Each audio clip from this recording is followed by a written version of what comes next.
welcome to the Rangers Roost. Good morning, happy Monday. Welcome to the week. My name is Tennyson E. Stead. I am the creator of Jump Rangers and the writer. And today we're going to be talking about what it is we're trying to get out of geek culture and what makes geek culture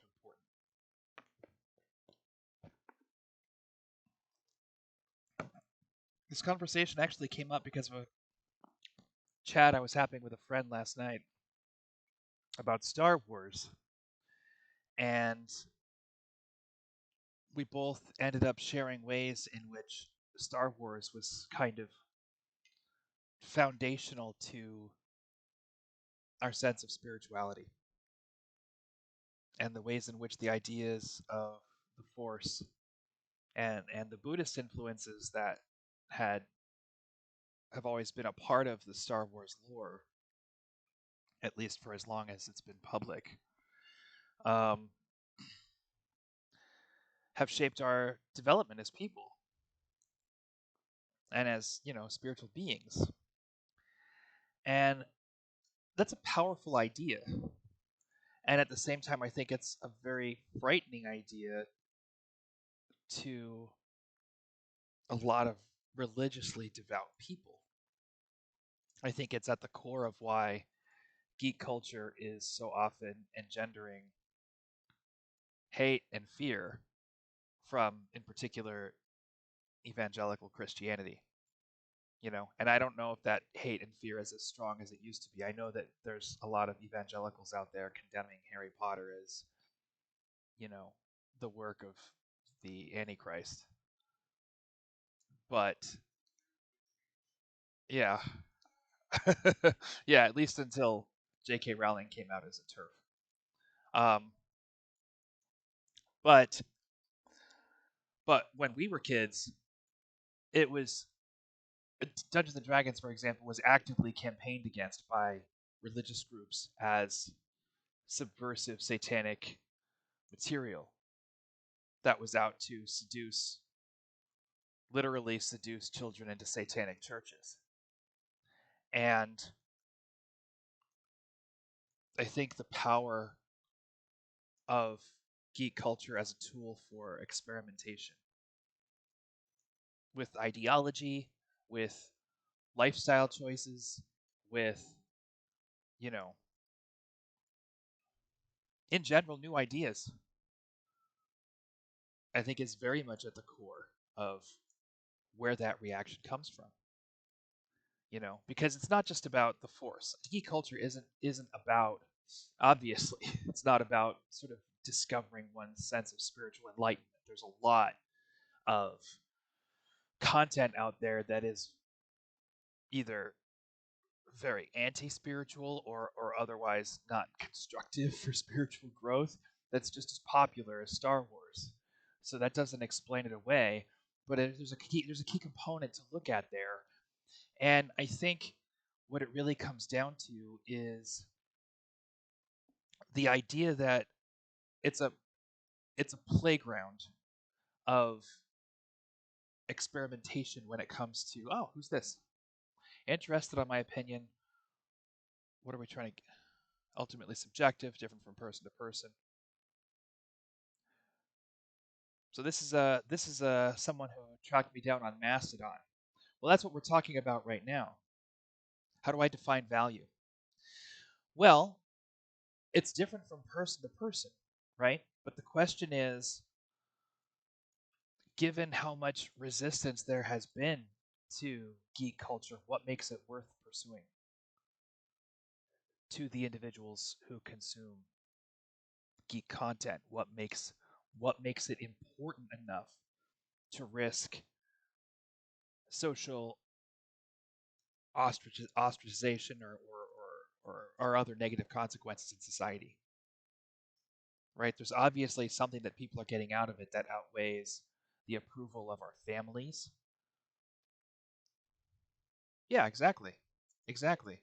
Why get yourself involved in something that can potentially damage your social standing or even get you hurt physically, you know? And I think it's because people have a need to figure out their own place in the world,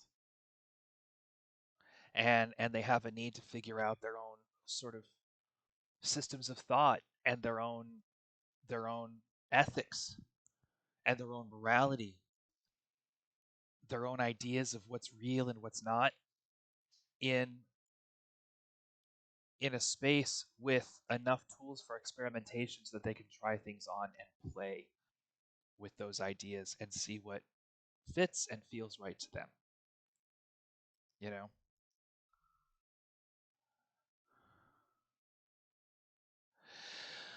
Well, that's true. That's true, but I also wonder if that's maybe not a little bit of an illusion, because the internet has. And so what Buru was saying is, I think it's a deep question. I think there's a level of contrarianism involved, especially for those who pursued it decades ago. Now it's a bit more accepted. I think that on the one hand, the internet has made people who have similar ideas um, more accessible to one another. And I think that the internet has also compartmentalized society a little bit, so we don't have as much access to the people who have differing ideas. I'm not sure that there's actually more or less approval out there. I think we're just facing the acceptance a little more easily. I think it's easier to get in touch with people who agree with us. So I'm not 100% sure that there actually is more acceptance than there used to be. Hang on one sec. And as far as the contrarianism is concerned, to be honest, I think that that still exists. I think we can still see it in places like Reddit, in institutions like Gamergate, you know, and Comicsgate. I think that contrarianism is actually more just an impulse to control other people's gateway to experimentation. I think that there's always been a conflict between the inclusive nature of providing people with an opportunity to experiment with different identities, different lifestyles, you know, different ideologies, and and frankly the privilege that certain members of our community have and the desire they have to clamp down on who gets access to the experimentation. I think that there's a lot of white men who believe that access to experimentation belongs to them and it shouldn't belong to anyone else. And I think their rationalization for this is, well, it's a white guy who wrote Dungeons and Dragons. It's a white guy who created Star Wars. The internet is an echo chamber for sure, which is a good and bad, very complicated issue. I will say that in my area, Southern USA, the average person is muddling in their trucks and watching football, not watching video games or watching anime. Right, right. You know, and at the same time, if you're a kid growing up in today's society, it's a lot easier to find other people, for example, who are into anime than it was when during the 70s or the 80s. If you had that kind of interest 40 years ago, then you were going to have to physically go and find spaces where those things were being discussed. And if you're in a community where nobody's buying comic books, there's not going to be a comic shop, which means you're going to have to find the nearest population center. You're going to have to figure out how to access other people who in real space who have similar interests, and start spending money and making plans to actually do that. And I think a lot of people actually physically moved because of those forces, and left where they grew up. Whereas today, the fact that those things are more accessible means that even people in your own community who may have similar interests are going to be more vocal about it because they know that they have a community of support somewhere. you know and talking about the contrarianism, which I would just describe as fascism. I think that I think that if somebody's not necessarily a Nazi, they're just an edgelord who loves um, stories that involve violence against women, for example. I think where there's smoke, there's fire. To be honest, we all need to be very careful about um, watching the habits of the people around us and just assuming that they are isolated. Because, as a student of martial arts, one thing I've come to understand is that when somebody does something a certain way, they do everything that way.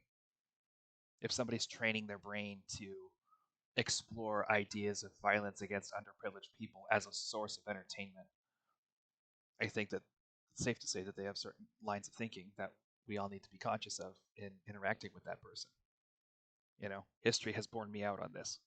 Yeah, we've lost so many luminary writers like Warren Ellis and Joss Whedon to their own misdeeds. Video game genres branch off, so there's little demographics. Murder watching football. Yeah, get drunk at night and play Counter Strike with the boys, but they aren't gamers, for lack of a better word. I do martial arts as well. Well, I appreciate it. I appreciate it. Yep.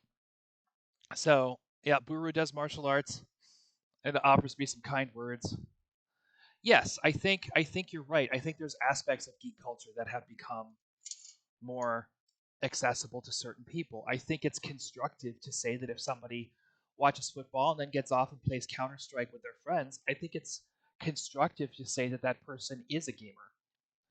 I think that it's not helpful of us to gatekeep because, I'm also autistic. I understand masking, social masking, very well. And the truth is, some of those people who are playing Counter Strike probably had interests as kids that they squashed in order to make themselves more socially acceptable, for example, to their parents. They probably had things that they thought um, were worth pursuing that the people around them told them that weren't worth pursuing. And when geek culture is at its finest, yeah. Oh, and we are a culture of inclusion when we're working correctly. And going back to the initial question of what are we trying to get out of geek culture, I think it should be a, a playground of experimentation for people to figure out what they need. I was talking about Star Wars and how many people kind of had spiritual awakenings because of the idea of the Force, or at least started exploring those kinds of ideas. It's not about religion, obviously, you know, or things like Counter Strike wouldn't be part of the culture. But it is about the opportunity to grapple with ideas that maybe you haven't felt safe grappling with in any other forum, and starting to play and starting to experiment until you develop enough of a mastery of those ideas where you can take one step further and journey out into the unknown and find things that are maybe helpful for you. I think that's the point. Yes. And by the way, it's one thing to critique an artist's creative choices, but one of the things that I think and I'll put it to you this way: it's one thing to create the craft that goes into television or film or anything else, but I think one of the things that we often lose sight of in this culture is that the people creating stories are also experimenting with their interests and and trying to find things that they like. And I think that process needs to be celebrated. So when somebody like George Lucas comes up with an idea like midichlorians, everybody's very quick to jump on them and squash their passion, basically. And I think, it's one thing when somebody's not writing a good movie in the structural sense.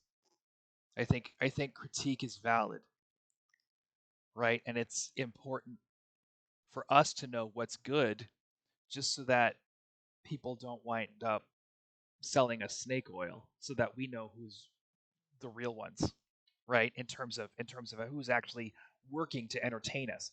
But when somebody comes up with an idea, the idea itself doesn't have value or not value. It's all in how the idea is executed. So I think, you know, jumping on people's ideas, even when those people are celebrated and famous, is counterproductive. I'm not a fan of it. and as a result, yeah, I was personally shaken by the midichlorians because I had so many attachments to what I had already gotten out of the idea of the Force and the directions that I had taken those ideas. And if George Lucas wants to take them in a different direction, that's his business. I think it's important for people to jump in and celebrate the effort. So Buru says, yes, I love the prequel trilogy. I believe any form of creation should be celebrated for the most part. The act of creating art is uniquely human. It's easy to be negative, and the internet has amplified that negativity, but it's always good to take a step back and realize that a real human being created the thing you are attacking. Absolutely.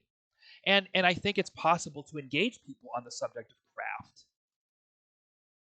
I think if we're saying, well, you know, good movies are made this way or that way, that leaves room for debate. That's a conversation that we can have with a content creator. And maybe they'll go, oh, I slipped. Or maybe they'll say, well, hang on, let me challenge you on that. And either way, it becomes constructive to the community. It helps us work on our ethics. But if we're just saying, well, this idea is stupid and I don't like it, or this idea is stupid because I don't like it, who does that help?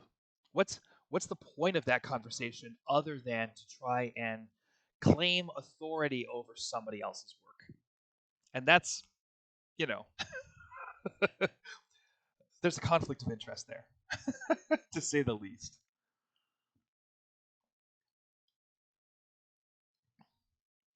And that goes back to, again, the concept of geek culture as being something that's a little bit fueled by misanthropy, right? It's not misanthropy. It's about power. It's always about power. One of the things that among other things, I'm a survivor of traumatic brain injury. I was in an accident on set. I was very, very visibly disabled um, for about 6 years. I couldn't always walk. I couldn't always speak. I was a cripple, absolutely, in the instant judgment of anyone who met me. And, I will say, it's not constructive. The form of criticism typically comes from a place of feeling inferior. That's exactly right. That's exactly right. That's exactly right. It becomes embarrassing when you see it. And and what we have to understand going into these kinds of interactions, and this is something again I learned from being a white person walking down the street one day, and then the very next day being a cripple, being somebody completely different in the eyes of the people around me. Power is an addiction. Systems of power are inherently addictive. When we are exposed to them, just like with any other addictive substance, we become part of that cycle of addiction, and we're not aware of it. So ultimately, anytime we have the opportunity to leverage our power over other people, there's those little voices. Just like if you have alcoholic relatives, it's the same conversation, it's the same rationalizations where, oh, well, at least I'm not as bad as this person, so you can't hold me accountable for this. Or I only do it a little bit, or it's all the same garbage. It's all the same verbal diarrhea. And we have to learn to hear that addiction to power. Power tends to corrupt. It does. It corrupts us, but it specifically corrupts us in the way that addictions corrupt people. It's not just that putting our hands on power makes us greedy or this or that. We have to give ourselves the same compassion that we are asked to give other addicts, and we have to learn to see our relationship with power as something we may not always be conscious of. We have to learn to second guess the ways in which we interact with other people. Because, for example, when we see the gatekeeping that goes on in geek culture, when we see the abuse of women, when we see the institutional abuse that goes on in places like Blizzard, for example, right? When we see the literal militias getting organized in places like Reddit, and we listen to the speech that's going on, and we listen to how people are slowly indoctrinated into sexism or racism or white supremacy, even, right? When we observe those trends, it's always that same addicted person rationalization of like, oh, this is fair because of this. This is just a little bit because of this. There's a line and I haven't crossed it. Right? When we hear racial slurs being dropped in chat on a video game, right? It's a rationalization that we're getting when we call people out on that. And we allow for those rationalizations and we accept that logic because we also are addicted. We do it unconsciously. And that opens the door for that abuse to pass through us and onto the people who are more vulnerable to it. So, as people with privilege, of any kind of privilege, I don't care if you're a man, I don't care if you're white, I don't care if you're not trans in some way, whatever the case may be, if you have privilege in the geek community, and everyone has some privilege somewhere, it's up to us if you're not disabled. I mean, that's a simple thing, but it makes a big difference not to be disabled. It makes a huge difference in terms of how other people perceive you and treat you and how much they respect you and how much they listen. There's world what opportunities you're exposed to. Anybody who has any kind of privilege needs to step in and ensure that they are the ones who stand up to these boundary pushers when it comes to power. We have the impulse not to because we share their addiction. But we have to be the ones who step in as fellow addicts and say, whoa, bud, that's not what we do here. You know, we need to master our own addiction so that we can help the community. And when we take accountability for that, we create a safer space for other people to experiment with ideas, to experiment with their identity, to experiment with their ethics, and to play with the sort of toys that geek culture offers us in order to assemble a themselves and a life that works best for them. Because that experimentation, I think, is really what geek culture does offer, and we have to make that access as unexclusive as possible. Because we have to remember that someone else is always going to be trying to make it even more exclusive than we are. As much as we may feel that we have certain rights to this and that, even if even if we're somewhat aware of that impulse, the truth is we are addicts and we're going to tell ourselves, oh, it doesn't make any difference. I'm just a drop in the bucket. I'm just doing this. I'm just doing that. It's not going to have that big of an impact. It's not that big a deal. But someone else is trying to do more. That's the flip side of that conversation, right? So if we're giving in to those impulses and allowing ourselves that power, that un that unchecked power to oppress, then we are opening the door for other people. Whereas if we use ourselves as that door and we learn to regulate our addiction and to monitor ourselves in an active, conscious way. Yeah. Well, I appreciate that. Hey, look, I have no problem with people calling me woke.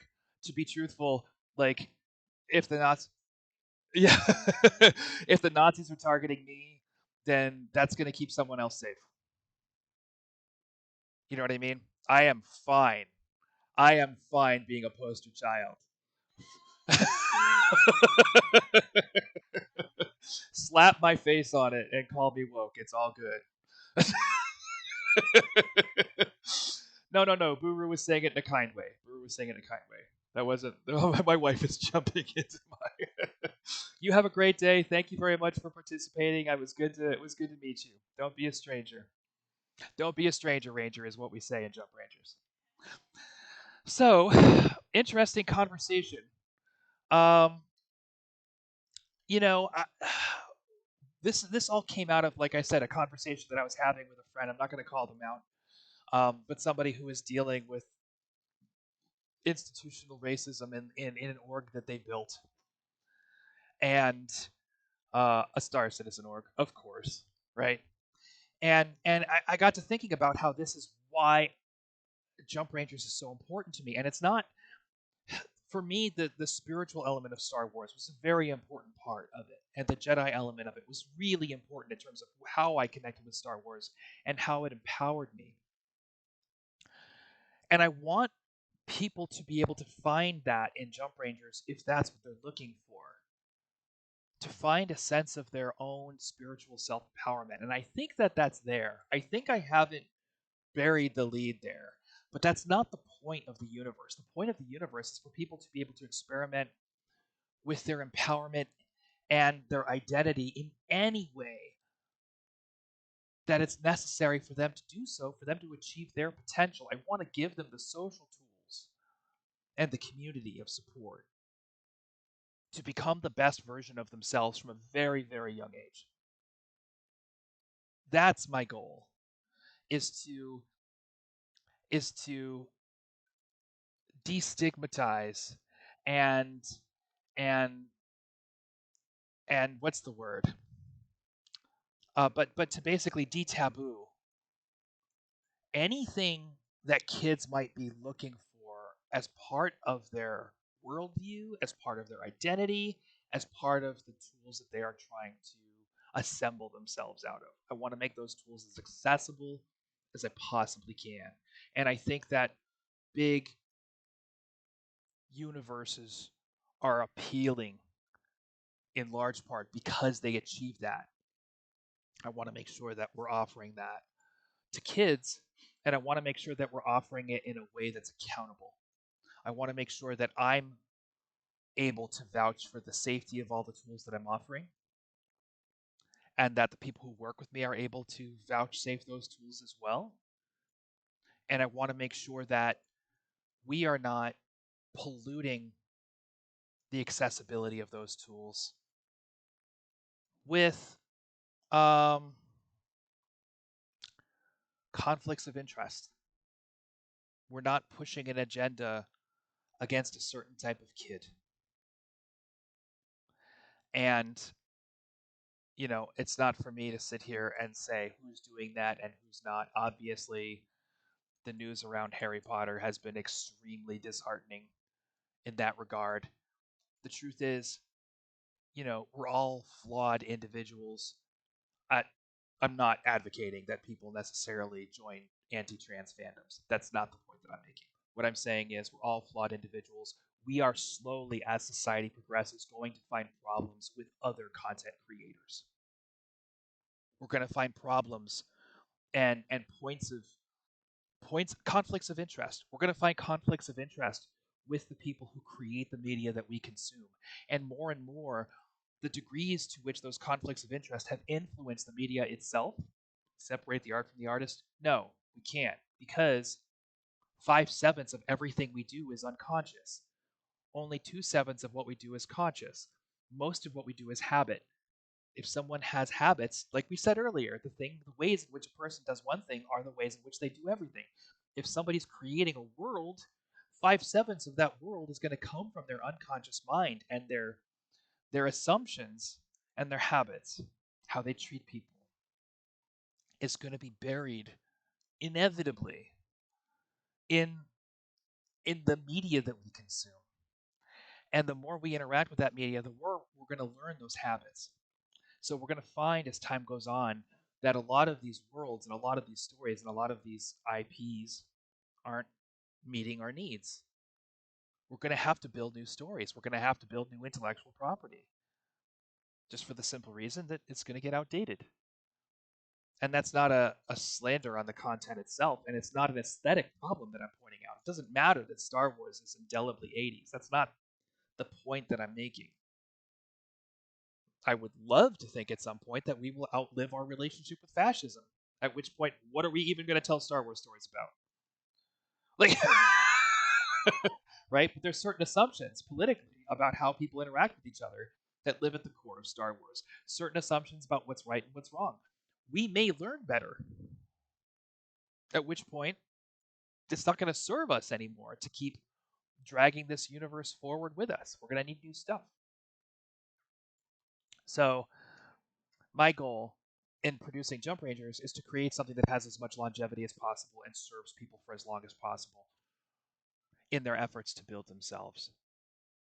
without without introducing those conflicts of interest. And I will also be someone at some point where history points at me and says, you know, look at what he thought, look at what he did. It had to go.